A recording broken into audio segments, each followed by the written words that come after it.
ಹೊಸ ವರ್ಷದ ಆರಂಭದಲ್ಲಿ ಸಂಕ್ರಾಂತಿಯ ಸಂಭ್ರಮದಲ್ಲಿ ಕನ್ನಡದ ಚಿತ್ರೋದ್ಯಮದಲ್ಲಿ ಒಂದಿಷ್ಟು ವಿಭಿನ್ನ ಪ್ರಯತ್ನಗಳಾಗ್ತಾ ಇರ್ತಕ್ಕಂಥದ್ದು. ವಿಭಿನ್ನ ಸಿನಿಮಾಗಳು ಪ್ರೇಕ್ಷಕರನ್ನು ಈ ವರ್ಷ ತಲುಪೋಕ್ಕೆ ರೆಡಿಯಾಗಿರುವಂಥದ್ದು. ಅದರಲ್ಲೂ ಭುವನಂ ಗಗನಂ ಸಿನಿಮಾ ಕೂಡ ಒಂದು. ಸೊ ಒಂದಿಷ್ಟು ಚಿತ್ರತಂಡ ಇವತ್ತು ಸಂಕ್ರಾಂತಿ ಹಬ್ಬದ ಸಂಭ್ರಮದಲ್ಲಿದೆ. ಆ ಚಿತ್ರತಂಡದ ಜೊತೆ ವಿಶೇಷವಾಗಿ ಮಾತುಕತೆಯನ್ನು ಮಾಡೋಣ.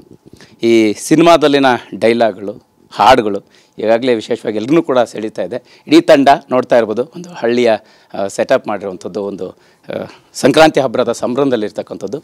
ವಿಶೇಷವಾಗಿ ಪೃಥ್ವಿ ಹಾಗೆ ನಮ್ಮ ಪ್ರಮೋದ್ ಇದ್ದಾರೆ, ಇಬ್ಬರು ನಾಯಕರು ಸಿನಿಮಾದಲ್ಲಿ. ಪೃಥ್ವಿ, ನಾನು ಆವಾಗಲೇ ಟೀಸರ್ ನೋಡ್ತಾ ಇದ್ದೆ, ಪ್ರೀತಿಯಲ್ಲಿ ಪೆದ್ದನಾಗೋದ ಅಥವಾ ಪ್ರೀತಿಸೋರು ಪೆದ್ರ ಅನ್ನುವಂಥದ್ದು ನಿಮ್ಮ ಪಾತ್ರ ಎಲ್ಲ ಹೇಳೋಕೆ ಹೊರಟಿದೆ ಅಂತ ಅನಿಸುತ್ತೆ. ಆರಂಭದಲ್ಲಿ ನಿಮ್ಮದೇ ಮಾತು ಶುರುವಾಗ್ತೀನಿ. ಎಷ್ಟು ಚಾಲೆಂಜಿಂಗ್ ಪಾತ್ರ, ಮೊದಲೇದು ಇಡೀ ಜನರಿಗೆ ಸಂಕ್ರಾಂತಿ ಹಬ್ಬದ ಸಂಭ್ರಮದಲ್ಲಿರ್ತಕ್ಕಂಥವ್ರಿಗೆ ನಿಮ್ಮ ಮಾತು. ಎಲ್ರಿಗೂ ಸಂಕ್ರಾಂತಿ ಹಬ್ಬದ ಶುಭಾಶಯಗಳು, ನಿಮಗೂ ಕೂಡ. ಭುವನಂ ಗಗನಂ ಫೆಬ್ರವರಿ 14ಕ್ಕೆ ರಿಲೀಸ್ ಇದೆ. ಸಂಕ್ರಾಂತಿ ಹಬ್ಬದಂದು ನಮ್ಮ ಚಿತ್ರದ ಪ್ರಮೋಷನನ್ನು ಶುರು ಮಾಡ್ತಾರೆ. ನಮಗೆ ಭಾಳ ಖುಷಿ ಕೊಟ್ಟಿದೆ. ಆ್ಯಂಡ್ ನೀವು ಪಾತ್ರದ ಬಗ್ಗೆ ಕೇಳಿದರೆ, ಪಾತ್ರ ಹೌದು ಭಾಳ ಸ್ವಲ್ಪ ಚಾಲೆಂಜಿಂಗ್ ಇದ್ದಂತಹ ಪಾತ್ರ. ಒಂದು ಚೈಲ್ಡ್ ಲೈಕ್ ಇನೋಸೆನ್ಸ್, ಅಂದರೆ ಮಕ್ಕಳ ಒಂದು ಇನೋಸೆನ್ಸ್ ಇದ್ದಂತಹ ಪಾತ್ರ. ಮಕ್ಕಳಿಗೆ ಯೂಶ್ವಲಿ ಏನಾಗುತ್ತೆ, ಕಲ್ಮಶ ಏನೂ ಇರಲ್ಲ, ತುಂಬ ಇನೋಸೆಂಟ್ ಇರ್ತಾರೆ. ಸೊ ಆವಾಗ ತುಂಬ ಸ್ಟ್ರೈಟ್ ಫಾರ್ವರ್ಡ್ ಆಗಿರ್ತಾರೆ, ಅದಿದೆಲ್ಲ. ಸೊ ಅಂಥ ಒಂದು ಪಾತ್ರವನ್ನು ನಿಭಾಯಿಸುವಂಥ ಅವಕಾಶ ನನಗೆ ಭುವನಂ ಗಗನಂ ಚಿತ್ರದಲ್ಲಿ ಸಿಕ್ತು. ಆ್ಯಂಡ್ ಪ್ರಮೋದ್ ಅವರ ಪಾತ್ರ ಕೂಡ ಅಷ್ಟೇ ಅದ್ಭುತವಾಗಿ ಮೂಡಿ ಬಂದಿದೆ. ಸೊ ಇಬ್ಬರು ನನಗೆ ರತ್ನಂ ಪ್ರಪಂಚ ನೋಡಿದಾಗ ಅನಿಸಿತು, ಸೂಪರ್ಬ್ ಆ್ಯಕ್ಟ್ರಲ್ಲ ಇವರು ಅಂತ. ಬಟ್ ಇವ್ರನ್ನೊಂದು 10-12 ವರ್ಷದ ಹಿಂದೆನೇ ನೋಡಿದ್ದೆ. ಅವರು ಸೀರಿಯಲಲ್ಲಿ ಆ್ಯಕ್ಟ್ ಮಾಡ್ತಾಯಿದ್ದಾಗ ನಾನು ಆರ್ಜೆ ಆಗಿದ್ದೆ. ಆವಾಗಲೇ ಇವ್ರ ಸೀರಿಯಲ್ ನೋಡಿ ನಾನು ಆವಾಗಲೇ ಅಂದ್ಕೊಂಡಿದ್ದೆ, ಇವರು ಸೂಪರ್ ಆ್ಯಕ್ಟ್ರ್ ಆಗ್ತಾರಲ್ಲ ಅಂತ. ಸೊ ಈಗ ಈ ಒಂದು ಚಿತ್ರದ ಮೂಲಕ ನನಗೆ ಇವ್ರ ಜೊತೆ ಆ್ಯಕ್ಟ್ ಮಾಡುವಂಥ ಅವಕಾಶ ಸಿಕ್ಕಿದ್ದು. ಭುವನಂ ಗಗನಂ ಹೆಸರೇ ಹೇಳೋ ಹಾಗೆ ಭೂಮಿ ಮತ್ತು ಆಕಾಶದ ಏನೆಲ್ಲ ಎಲಿಮೆಂಟ್ಸ್ ಇದೆಯೋ ಎಲ್ಲ ಎಲಿಮೆಂಟ್ಸ್ ನಮ್ಮ ಚಿತ್ರದಲ್ಲಿ ಇದೆ. ಮೇಯ್ನಾಗಿ ಪ್ರೀತಿ ಆ್ಯಂಡ್ ಇಮೋಷನ್ಸ್, ಎಲ್ಲ ರೀತಿಯ ಇಮೋಷನ್ಸ್, ಅಪ್ಪ ಮಗಂದಾಗಿರಲಿ, ಫ್ರೆಂಡ್ಶಿಪ್ ಆಗಿರಲಿ, ಫ್ಯಾಮಿಲಿ ಇಮೋಷನ್ಸ್ ಆಗಿರಲಿ, ಲವ್ ಆಗಿರಲಿ, ಆ್ಯಕ್ಷನ್ ಆಗಿರಲಿ. ಯೂಶ್ವಲಿ ಎಲ್ರಿಗೂ ಅಂದರೆ ಒಬ್ಬರಿಗೂ ಒಂದೊಂದು ರೀತಿ ಸಿನಿಮಾಗಳು ಇಷ್ಟ ಇರುತ್ತಲ್ಲ, ಒಬ್ಬರಿಗೆ ಕ್ಲಾಸು, ಆ್ಯಕ್ಷನು, ಅದು ಅಂತ. ಈ ಚಿತ್ರದಲ್ಲಿ ಎಲ್ಲವನ್ನು ನಿರ್ದೇಶಕರು ಒಂದೇ ಚಿತ್ರದಲ್ಲಿ ಪ್ರಾಪರಾಗಿ ಕರೆಕ್ಟಾಗಿ ಬ್ಯಾಲೆನ್ಸ್ ಮಾಡಿದ್ದಾರೆ. ಪ್ರಮೋದ್, ಹೊಸ ವರ್ಷದ ಆರಂಭ, ಸೊ ಸಂಕ್ರಾಂತಿ ಸಂಭ್ರಮ, ಇದೆಲ್ಲದರ ಜೊತೆಗೆ ಈ ವರ್ಷ ನಿಮ್ಮ ವಿಭಿನ್ನ ಸಿನಿಮಾಗಳು, ವಿಭಿನ್ನ ಪಾತ್ರಗಳು ಜನರನ್ನು ತಲುಪಕ್ಕೆ ರೆಡಿಯಾಗಿದ್ದಾವೆ.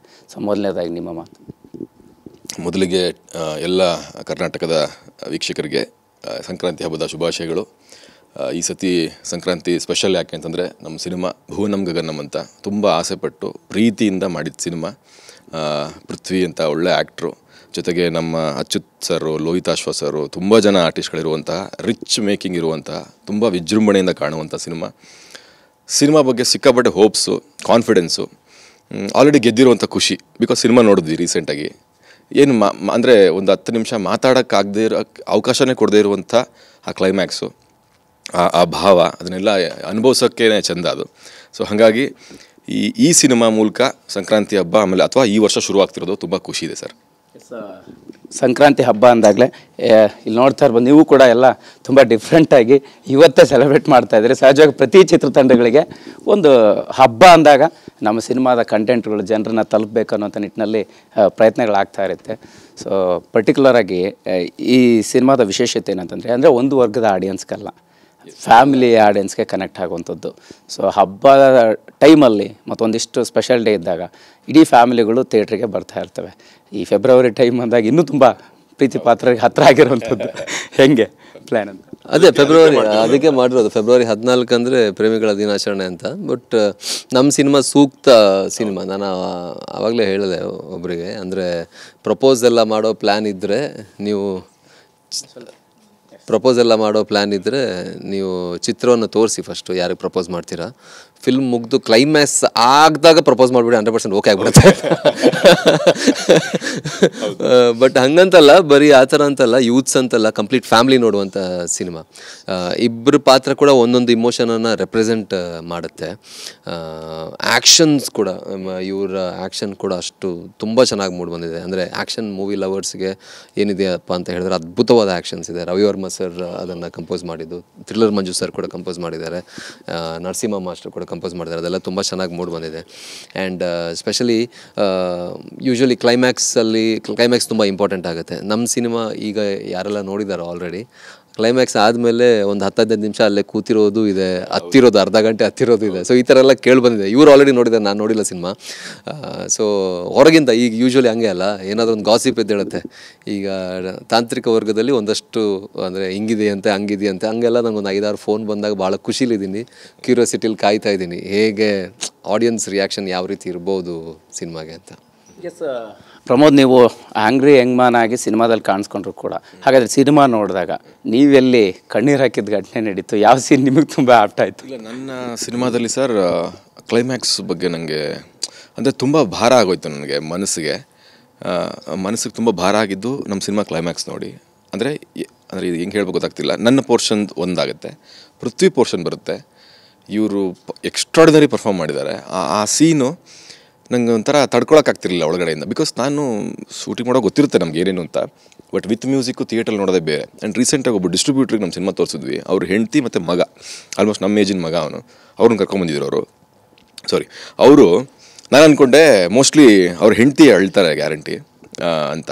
ಅಲ್ಲೇನಾಯಿತು ಅಂತಂದರೆ ಈ ಡಿಸ್ಟ್ರಿಬ್ಯೂಟ್ರು ಸರ್ ಮತ್ತು ಅವ್ರ ಮಗ ಇಬ್ಬರು ಹೇಳ್ತಿದ್ದಾರೆ. ಅವ್ರ ಮಗ ಅಂತೂ ಅವ್ರು ಮಾತಾಡೋಕ್ಕಾಗ್ತಿಲ್ಲ ಅವ್ರಿಗೆ. ಅದು ನನಗೆ ಎಷ್ಟು ಖುಷಿ ಆಯಿತು ಅಂದರೆ, ಓಕೆ ಎಲ್ಲಿ ಟಚ್ ಆಗಬೇಕು ಕರೆಕ್ಟಾಗಿ ಟಚ್ ಆಗ್ತಿದೆ, ದಿಸ್ ಈಸ್ ವರ್ಕಿಂಗ್. ಯಾಕಂದರೆ ಏನೋ ಕನ್ಸುಗಳು ಇಟ್ಕೊಂಡು ಸಿನಿಮಾ ಮಾಡಿರ್ತೀವಿ ನಾವು, ಇದು ಹಿಂಗೆ ವರ್ಕ್ ಆಗುತ್ತೆ ಹಿಂಗೆ ಆಗುತ್ತೆ ಅಂತ ಪರ್ಫಾರ್ಮ್ ಮಾಡಿರ್ತೀವಿ. ಅದೆಲ್ಲ ವರ್ಕ್ ಆದಾಗ ಆ ಸಿನಿಮಾ ಮಾಡಿದವ್ರಿಗೆ ಆ ಒಪ್ಕೊಂಡಿದ್ದಕ್ಕೆ ಸಾರ್ಥಕತೆ ಫೀಲಿಂಗ್ ಅಲ್ವಾ, ಆ ಫೀಲಿಂಗ್ ಈ ಸಿನಿಮಾಯಿಂದ ಸಿಗ್ತಿದೆ ನನಗೆ. ಪೃಥ್ವಿ, ನಿಮ್ಮ ಪಾತ್ರನ ಒಂದಿಷ್ಟು ಗ್ಲಿಮ್ಸ್ ನೋಡಿರೋರಿಗೆ, ಸೊ ಈಗಾಗಲೇ ಹಿಂದೆ ಅಂದರೆ ರವಿ ಸರ್ ಮಾಡಿದಂಥ ಪಾತ್ರಕ್ಕೆ ಕೆಲವರು ಕಂಪೇರ್ ಮಾಡ್ತಾ ಇರುವಂಥದ್ದು, ಆ ರೀತಿಯ ಫೀಡ್ಬ್ಯಾಕ್ ನಿಮ್ಗೆ ಬಂದಿದೆಯಾ?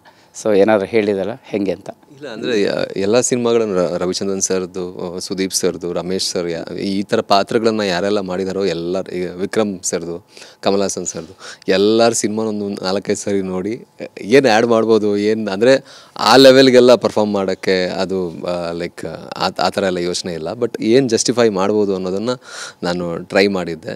ಆ್ಯಂಡ್ ಆ ಥರ ರೆಫರೆನ್ಸ್ ಬರ್ತಾ ಇರೋದು ಖುಷಿನೇ ಇದೆ. ಈ ಥರ ಅಂದರೆ ಫಾರ್ ಅನ್ ಆ್ಯಕ್ಟರ್ ಈ ಥರ ಪಾತ್ರಗಳು ಸಿಗೋದು ತುಂಬ ವಿರಳ, ಅಷ್ಟು ಸಲೀಸಾಗಿ ಸಿಗಲ್ಲ. ಸೊ ನನಗೆ ಸಿಕ್ಕಿರೋದಕ್ಕೆ ಡೈರೆಕ್ಟರ್ ಮತ್ತು ಪ್ರೊಡ್ಯೂಸರ್ ಎಲ್ರಿಗೂ ಥ್ಯಾಂಕ್ಸ್ ಹೇಳ್ಬೇಕು. ಆ್ಯಂಡ್ ಎಸ್ಪೆಷಲಿ ಪರ್ಫಾರ್ಮ್ ಮಾಡುವಾಗ ಪ್ರಮೋದ್ ಜೊತೆ ನಾನು ಕಂಟಿನ್ಯೂಸ್ ಆಗಿ ಇದ್ದಿದ್ದರಿಂದ, ಬಿಕಾಸ್ ಈ ಥರ ಪಾತ್ರಗಳು ಮಾಡಿದಾಗ ಮುಂದೆ ಇರುವಂಥ ಆ್ಯಕ್ಟರ್ ತುಂಬ ಇಂಪಾರ್ಟೆಂಟ್ ಆಗುತ್ತೆ. ಸೊ ಅವರು ಅಷ್ಟೇ ಪ್ರಾಪರಾಗಿ ನಮಗೆ ಸಾಥ್ ಕೊಟ್ಟಾಗಲೇ ಪರ್ಫಾರ್ಮ್ ಮಾಡೋಕ್ಕಾಗೋದಿಲ್ಲ ಅಂತ ಹೇಳಿದ್ರೆ ಅದು ಏನೇ ಮಾಡಿದ್ರು ವೇಸ್ಟ್ ಆಗಿಬಿಡುತ್ತೆ. ಸೊ ಪ್ರಮೋದ್ ಅವರು ತುಂಬ ಸಪೋರ್ಟ್ ಮಾಡಿದ್ರು. ಇನಿಷಿಯಲ್ ಡೇಸ್ ತುಂಬ ಚೆನ್ನಾಗಿ ಪ್ರಿಪೇರ್ ಆಗಿದ್ರು. ಹಾಗಾಗಿ ಅದು ಹಂಗಾಗಿದೆ, ಸಪೋರ್ಟ್ ಆಗುತ್ತೆ ಅಷ್ಟೇ. ಬಟ್ ಆ ಪ್ರಿಪ್ರೇಷನ್ ಇದೆಯಲ್ಲ, ಅದಕ್ಕೊಂದು ಶ್ರಮ ಬೇಕಲ್ಲ. ಯಾಕಂದ್ರೆ ಇದು ಬೇರೆ ಥರ ಮಾಡ್ಬೇಕು ನಾನು ಅಂತ, ಅದೇ ಒಂದು ಪಾತ್ರಕ್ಕೆ ನೋಡಿ, ಅದಕ್ಕೆ ಪಾತ್ರ ಬರೆಯುವಾಗ ಡೈರೆಕ್ಟ್ ಏನೇನೋ ಅಂದ್ಕೊಂಡಿರ್ತಾರೆ, ಇದು ಹಿಂಗೆ ಆಗಬೇಕು ಅದನ್ನು ಆ್ಯಕ್ಟ್ರ್ಗಳು ತಾವು ಹೆಗಲ ಮೇಲೆ ಹಾಕ್ಕೊಂಡು ಮಾಡುವಾಗ ಅವ್ರಿಗೊಂದು ಎಕ್ಸ್ಟ್ರಾ ಶ್ರಮ ಬೇಕಾಗುತ್ತೆ. ಅದನ್ನು ಪೃಥ್ವಿ ತುಂಬ ಚೆನ್ನಾಗಿ ಹ್ಯಾಂಡಲ್ ಮಾಡಿದ್ದಾರೆ. ಅವರ ಪ್ರಯತ್ನ ಮತ್ತು ಅವ್ರ ಶ್ರಮ ಗೊತ್ತಾಗುತ್ತೆ ಸಿನಿಮಾದಲ್ಲಿ ನೋಡುವಾಗ.